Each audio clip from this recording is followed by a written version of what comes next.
Guys, I'm going to share with you the video that you're about to see. Is going to show you what leadership is like, what real leadership is like in Africa, what it feels like, what it should be as a member of parliament representing the people of Africa in their various constituencies.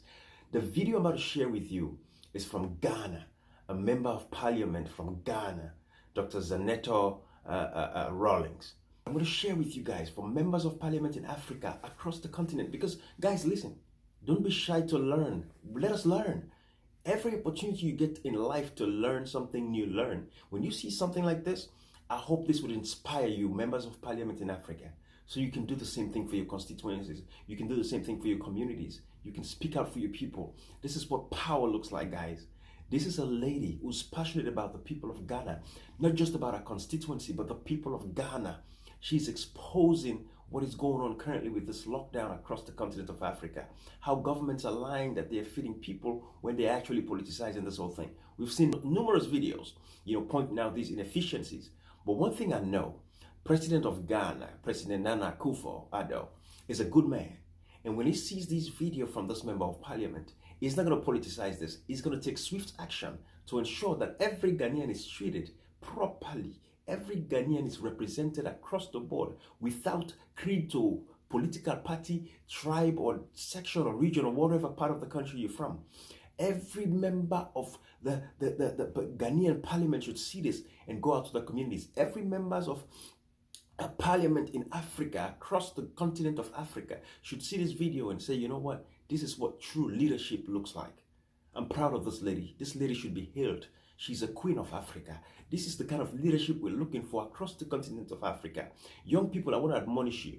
Start to primary these members of parliament in your constituencies. The level of awareness is there. This is an opportunity. Young people in your constituencies, primary these members of parliament in your constituencies if they're not doing right by your people. If it's taken so long, you've never seen your member of parliament forever.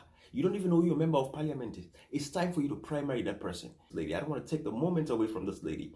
I just want to share with you so you guys can see what true leadership is like. And this is what the continent of Africa needs if Africa is going to move forward, so that Africans can take care of their own.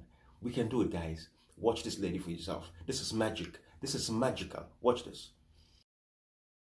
We are giving food to the 200 plus Kaya here and over 500 Intama station, because in spite of the government saying that they are being fed, these people are not getting food.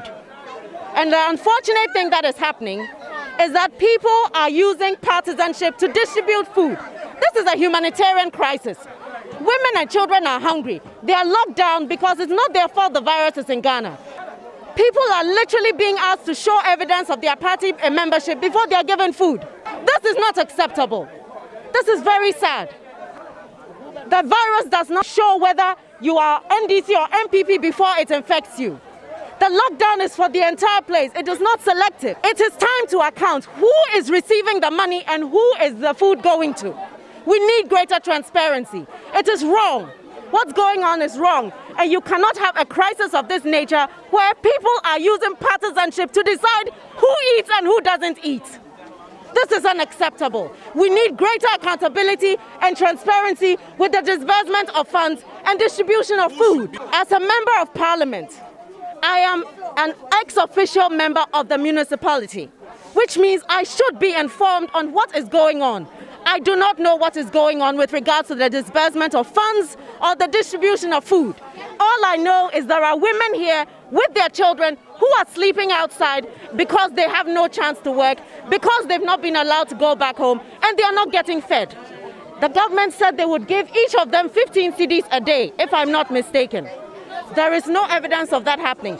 It is time for greater accountability and transparency. This is a humanitarian crisis that's born out of a pandemic.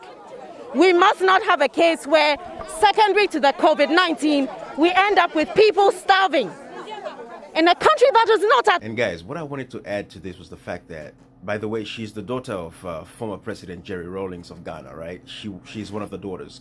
But I know she's not doing this because of her father. I mean, she has a legacy. When the blood, runs through your vein of the Rawlings, I mean, I can understand where that vigor and passion comes from. But, she loves her people. She loves the country of Ghana. She's not just doing this because her father was a former president. We've never seen this lady just come out of the blues and just say what she wanted to say because she has that Rawlings legacy. So I just want to point this out there. It has nothing to do with the legacy or the fact that her father is Jerry Rawlings, former president of Ghana. She's just a proud Ghanaian who believes in the rights of the Ghanaian people. I think she's passionate, she's loving, she's caring, she's like a mother. But at the end of the day, she's not doing this because of the legacy of her father. So every parliamentarian out there in Africa, go out. Go out to your constituencies, regardless of how you feel about your people. Go out to your constituencies. Go find out what your people are doing and see how you can help their situation right now amidst this pandemic that we're all going through.